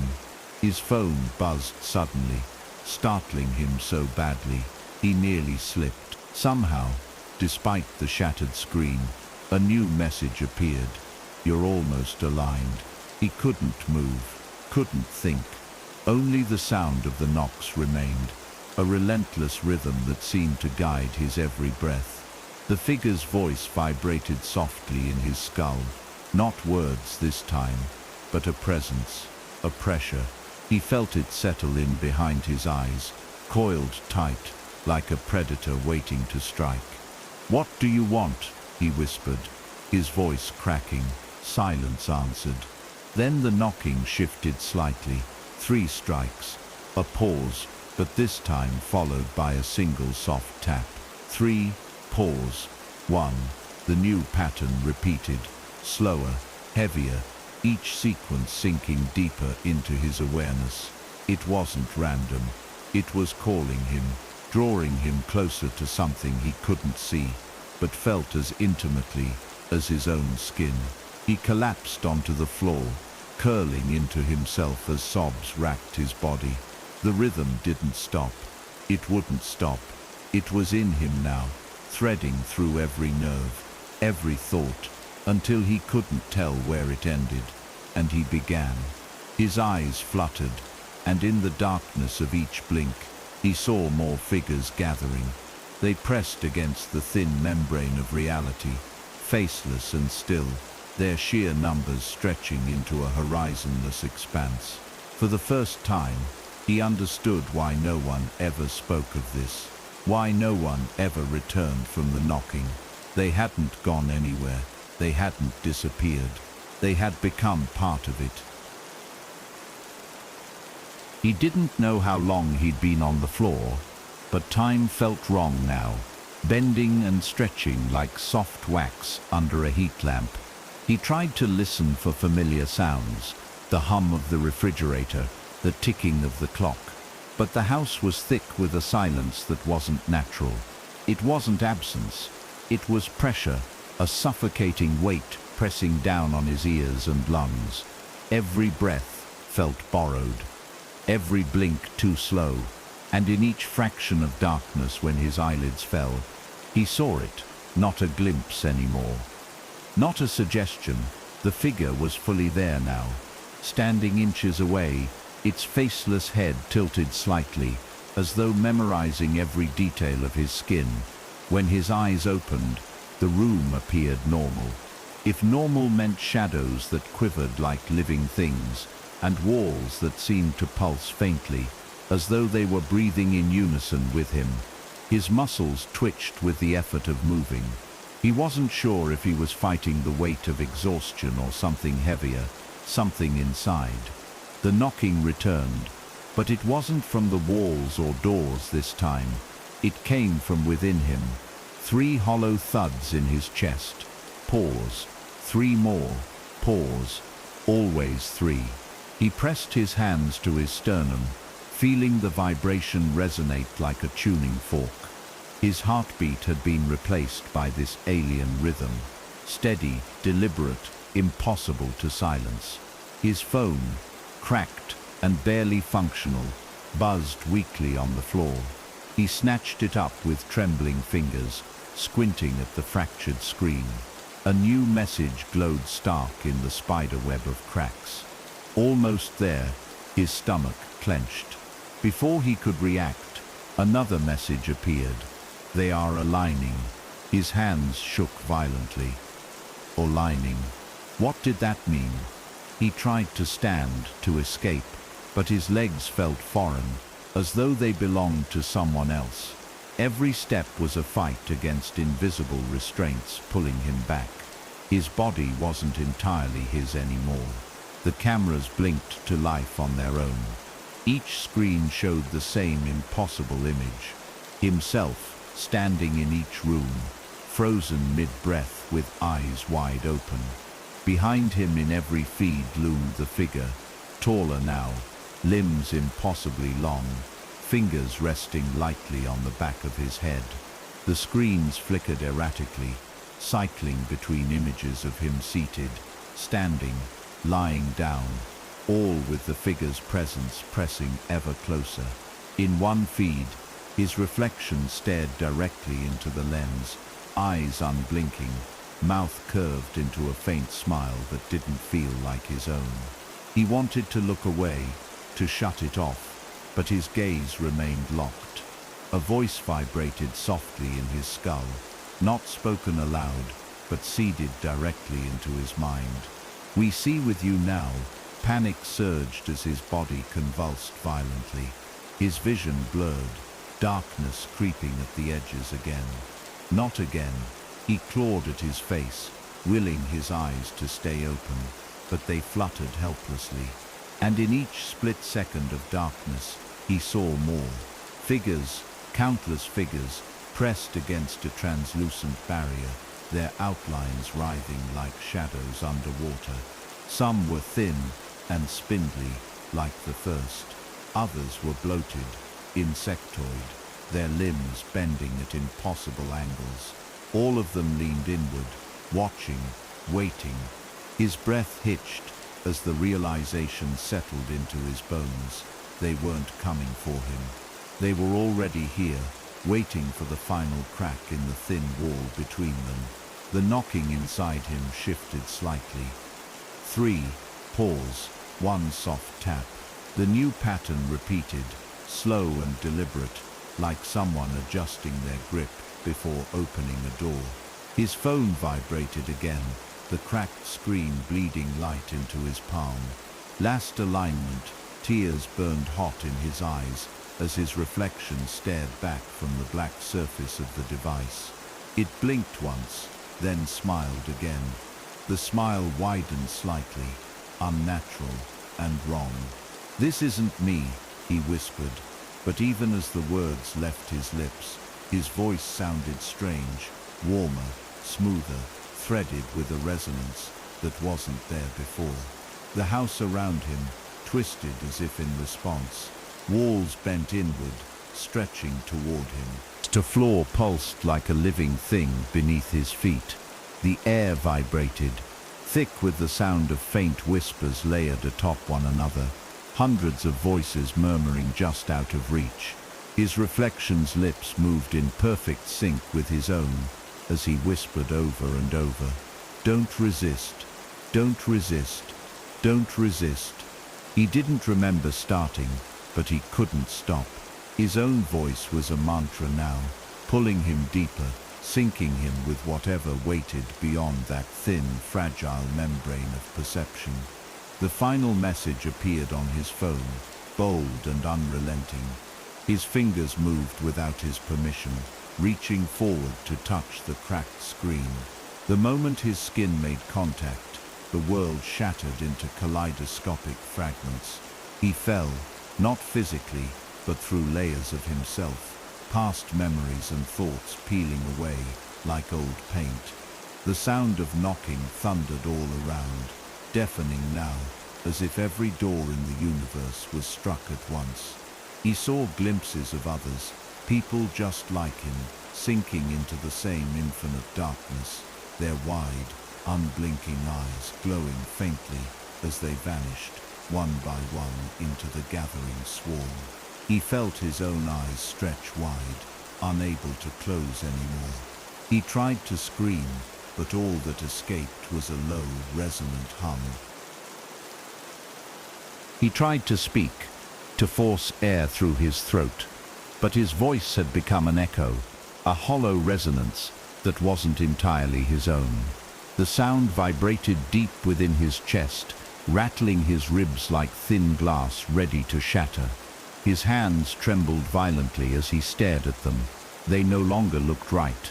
The fingers seemed too long, too slender, the skin subtly shifting in the dim light, as though a darker form swam just beneath its surface. He pressed his palms to his face, gasping for breath, but even that felt alien now, each inhale and exhale, falling perfectly in time with the relentless knocking from within. 3. Pause. 1 soft tap. Repeat. The rhythm wasn't something he heard anymore. It was him.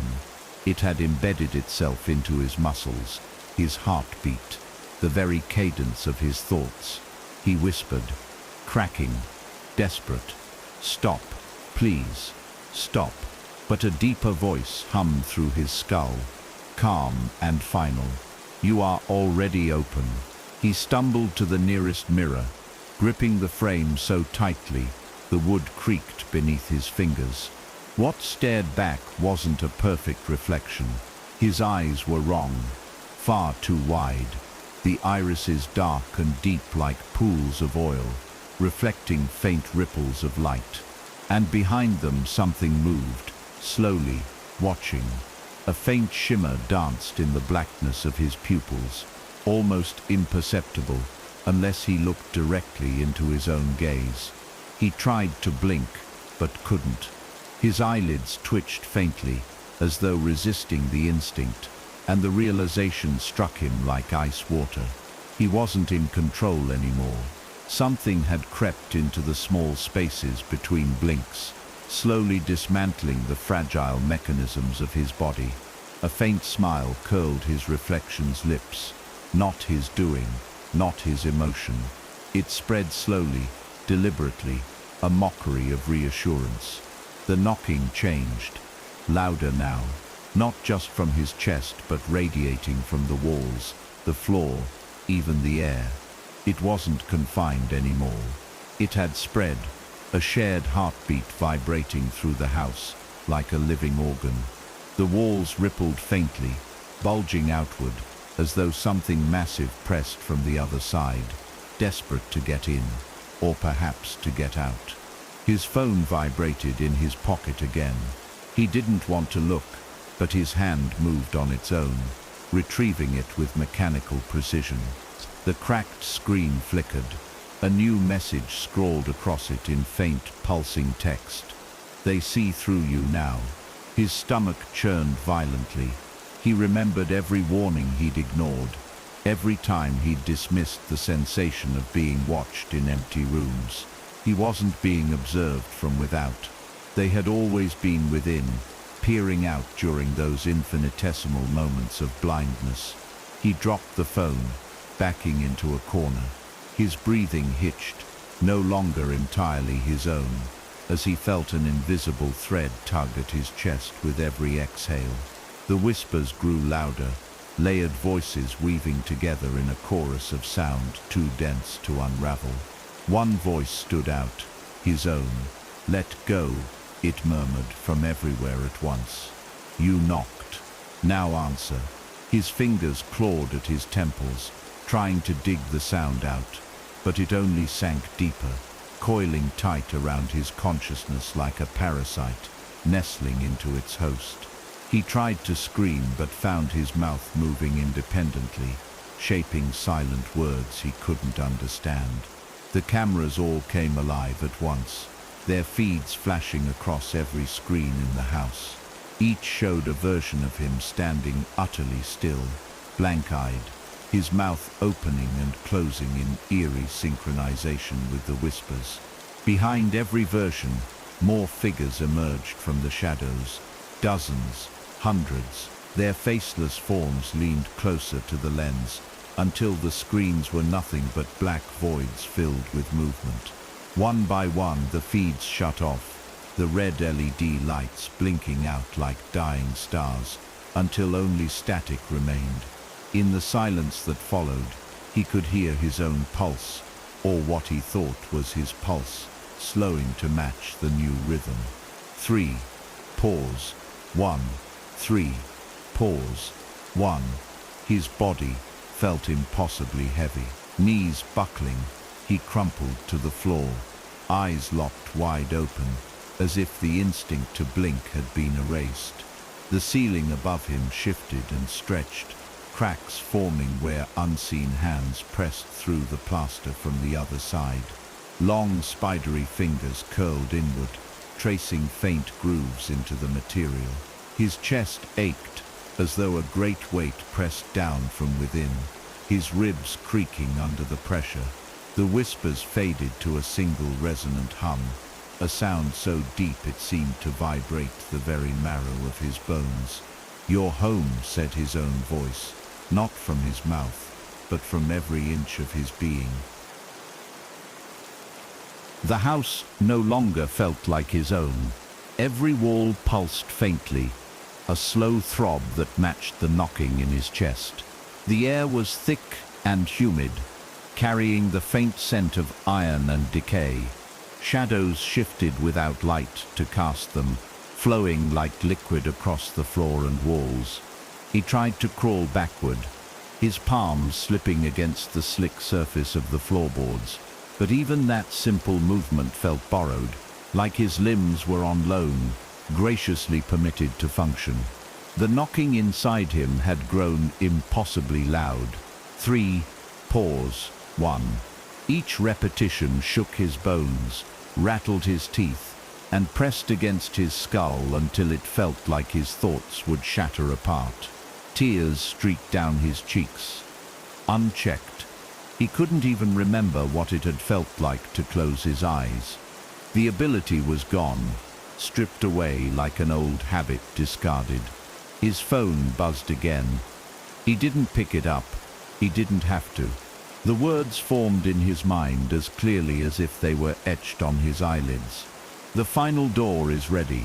A chill raked his spine as the hum in the air deepened, vibrating the glass in the windows until faint cracks spider-webbed across their surfaces. The floor shifted beneath him like a living thing. He felt it stretch, elongate, forming a narrow corridor lined with faintly glowing impressions of doors on either side. Each door pulsed gently, in rhythm with the knocking. Figures gathered along the corridor, hundreds of them, maybe thousands. Their faceless forms leaned out from the walls, their heads cocked slightly in unison, as though waiting for something. He tried to speak, but his voice was gone. When he opened his mouth, only a faint hiss escaped, like wind forced through a narrow crack. His reflection in the glass of the nearest door moved independently, blinking and smiling faintly before lifting a hand in silent greeting. He jerked back, but there was nowhere to run. The corridor seemed endless now, a tunnel of pale, quivering light that pulsed in perfect rhythm with the figure's silent, collective breaths. His reflection's voice, his voice, echoed faintly, layered on itself 1,000 times over. His stomach twisted violently. The thought of reaching for the door made his fingers tingle with cold dread. But his body was already moving without permission, drawn forward by an invisible thread, wound tight around his chest. The knocking stopped. The sudden silence was deafening. A void so total, it felt like the universe itself had exhaled and gone still. His hand hovered over the handle. The air grew heavier, thick with a presence that pressed against his skin like 1,000 unseen eyes. He felt the figures lean closer behind him, their combined attention a crushing weight on his spine. "Please," he rasped finally, his voice barely audible. "I don't want this." A faint ripple passed through the corridor at his words. One of the figures tilted its head further, the movement jerky and insect-like. Then the hum returned, softer now, almost tender. "You already chose." His fingers closed around the handle. The metal, or whatever it was, felt warm, pulsing faintly, as though it had a heartbeat of its own. The moment his grip tightened, the world fractured. Every door flew open at once, revealing infinite iterations of himself. Some screamed, some stood silent, resigned. Others clawed at their faces in desperate attempts to shut out what waited beyond. But all were pulled inward by unseen forces, their forms unraveling into faint motes of dark light that merged with the faceless watchers. His own body began to disintegrate at the edges, fingers and toes flaking away like ash caught in a breeze. The smile spread across his lips again, not his doing, but the final acknowledgement of surrender. As his vision tunneled, collapsing in on itself like a dying star, he caught one last glimpse of his reflection. Its eyes were bottomless voids now, shimmering faintly with distant stars that flickered and died in their depths. It lifted a hand to its lips in a shushing gesture before mouthing the final words he would ever know. "Now you knock."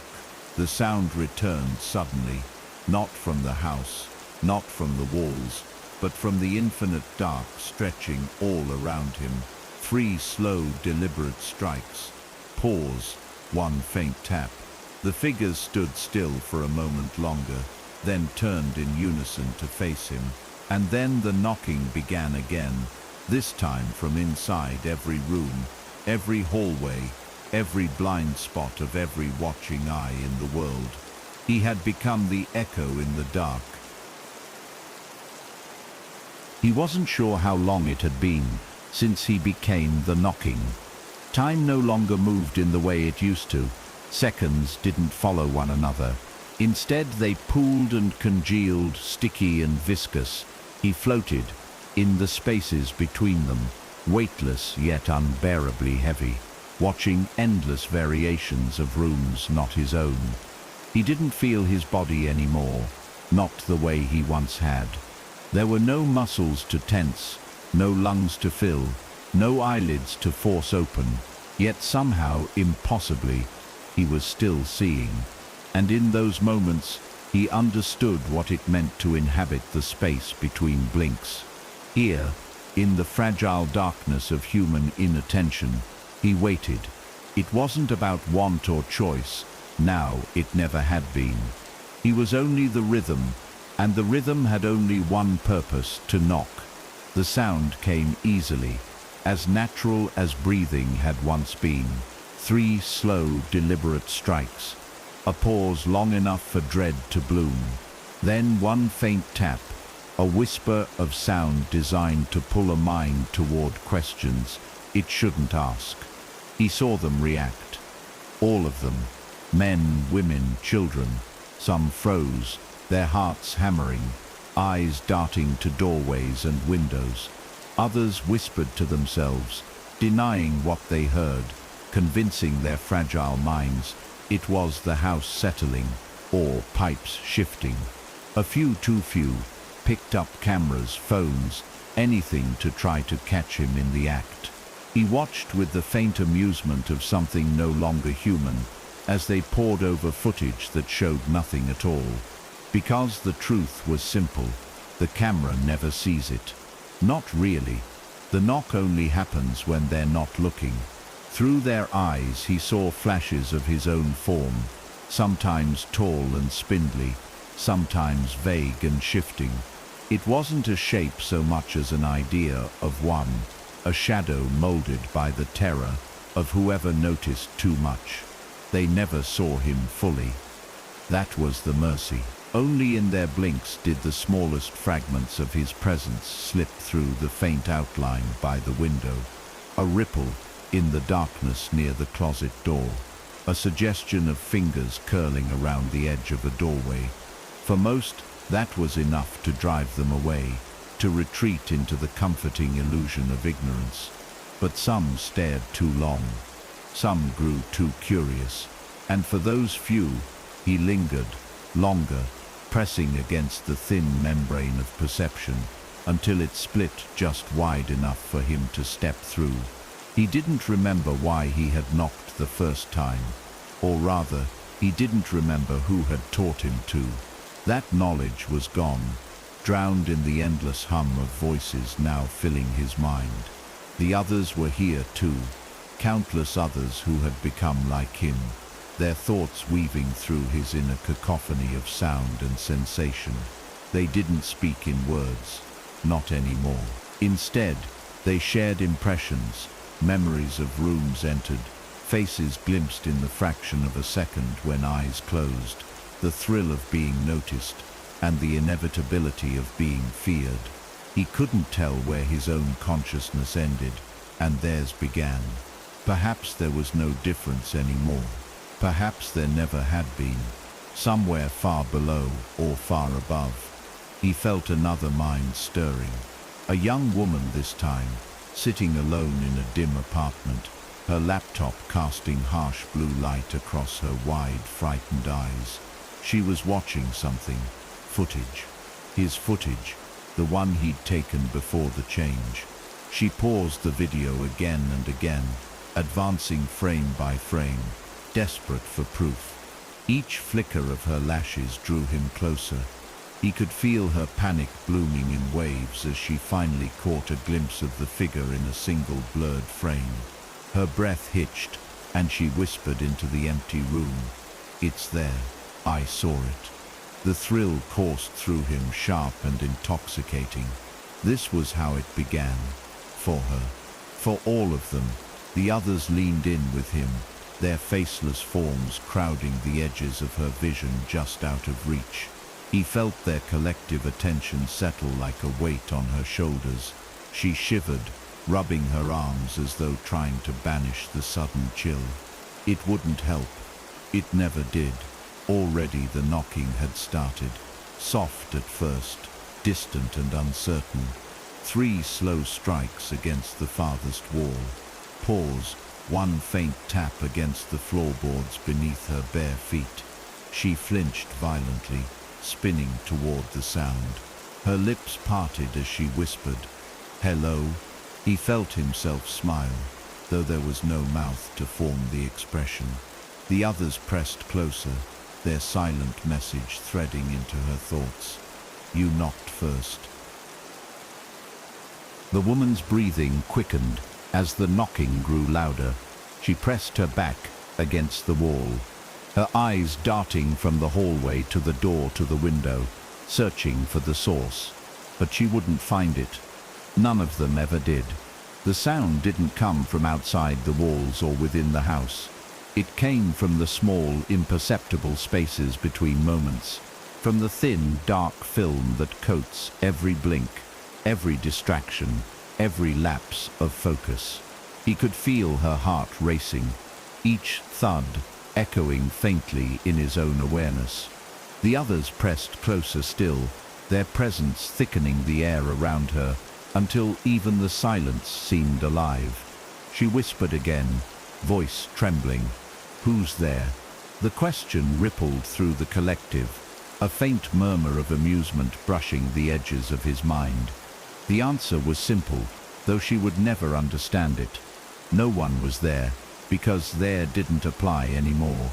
They existed beyond that, beyond place, beyond time, beyond the fragile rules of eyes and cameras.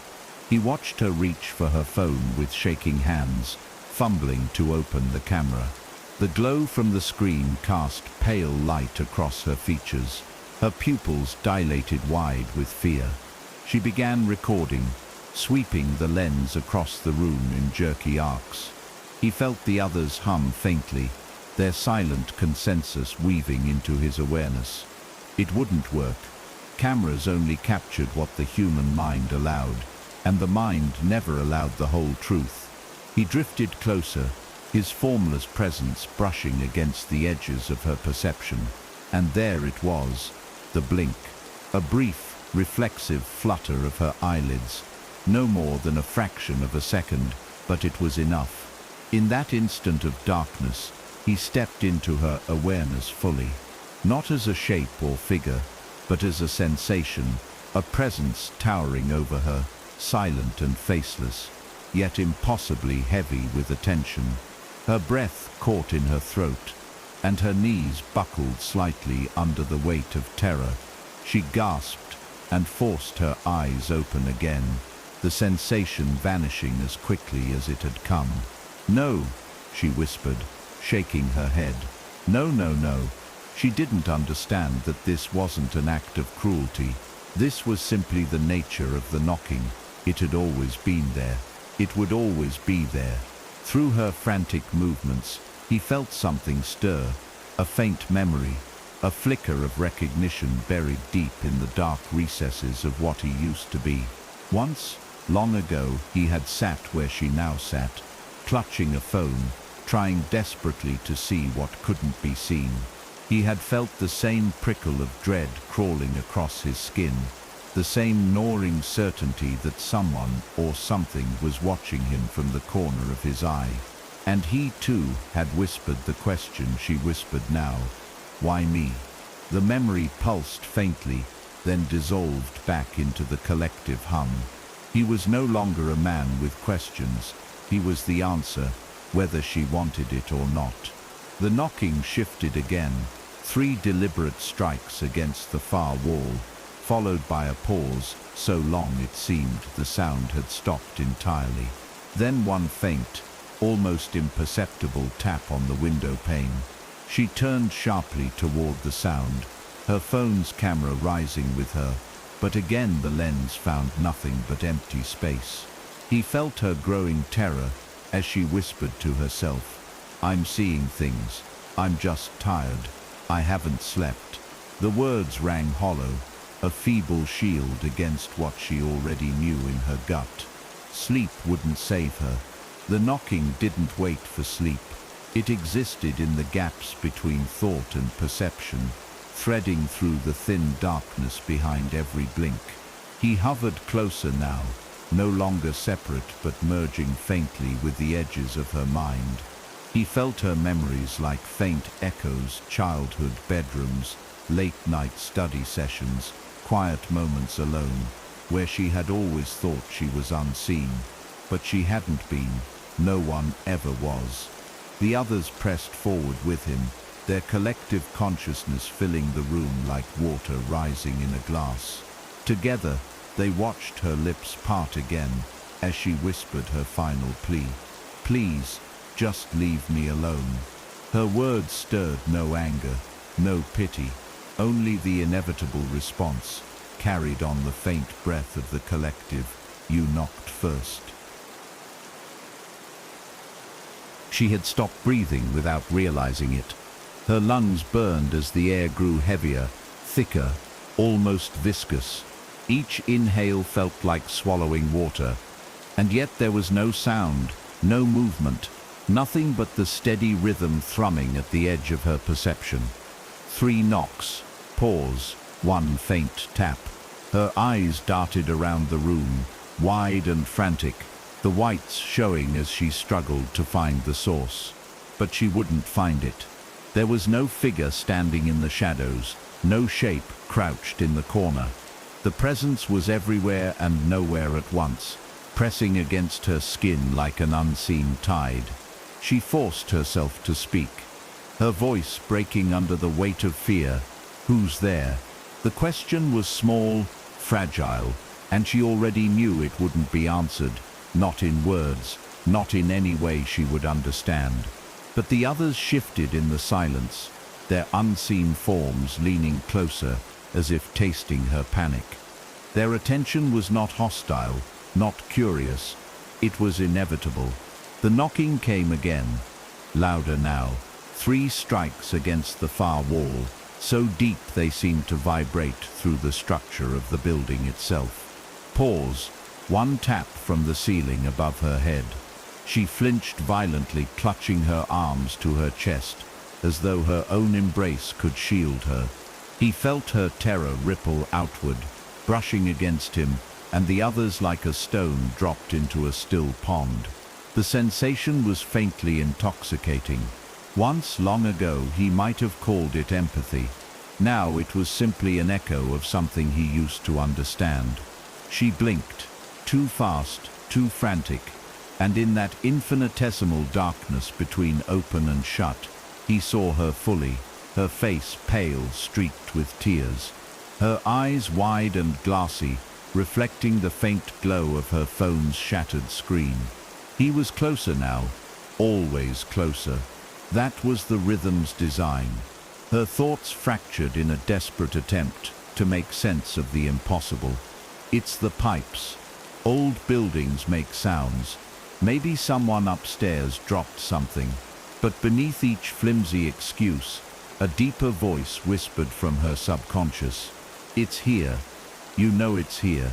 She pressed her palms to her ears, trying to drown out the sound. But the knocking wasn't in the walls anymore. It was inside her. She could feel it in her ribcage, a dull thud that matched her racing pulse, until it became impossible to tell where her heartbeat ended and the sound began. He drifted closer still, his formless presence brushing faintly against the edges of her perception. She didn't see him, not yet, but she felt him, the way a swimmer feels the vastness of the ocean beneath their feet. The others began to hum faintly in unison, a vibration so deep it seemed to bypass sound and settle directly into her bones. Her lips parted as if to scream, but no sound came. She couldn't remember how to scream, couldn't remember how to move. He was wrapped around her consciousness now, not as a shape or figure, but as a weight, a pressure that bent her thoughts into a tight spiral of fear. The air thickened, and her vision tunneled, the edges of the room dissolving into dark, writhing forms she couldn't name. Her eyelids fluttered involuntarily.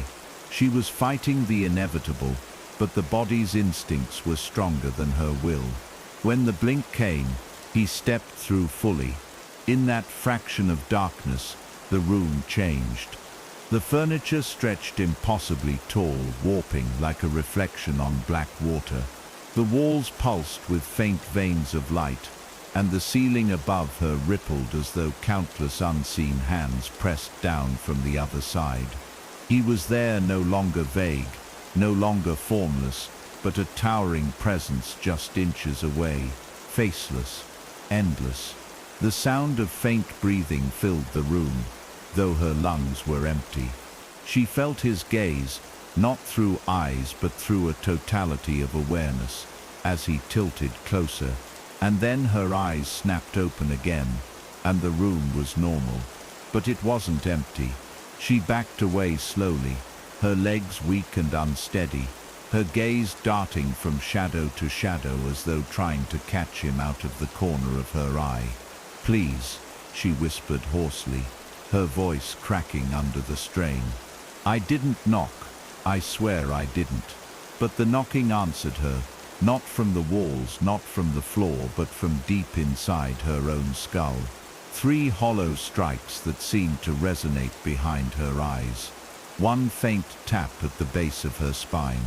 She gasped, clutching at her head as if she could crush the sound with her hands.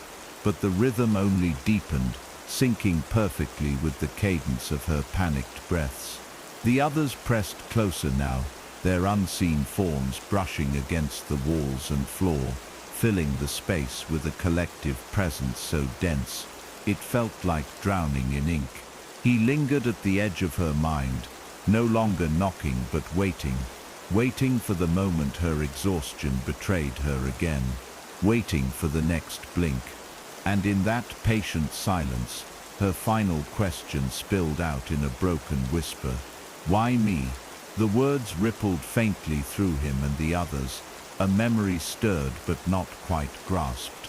His response wasn't spoken but threaded directly into her thoughts like a splinter. "You knocked first."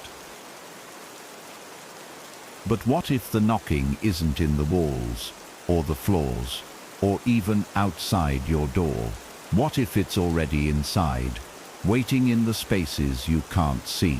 The spaces between heartbeats, between thoughts, between blinks. Tonight, when you close your eyes, listen carefully. You might hear it too. 3 knocks, a pause, and then one faint tap. Will you answer, or will you pretend you didn't hear it? If this story sent shivers down your spine, make sure to hit subscribe and join us for more chilling tales and deeper dives into the dark corners of history and myth.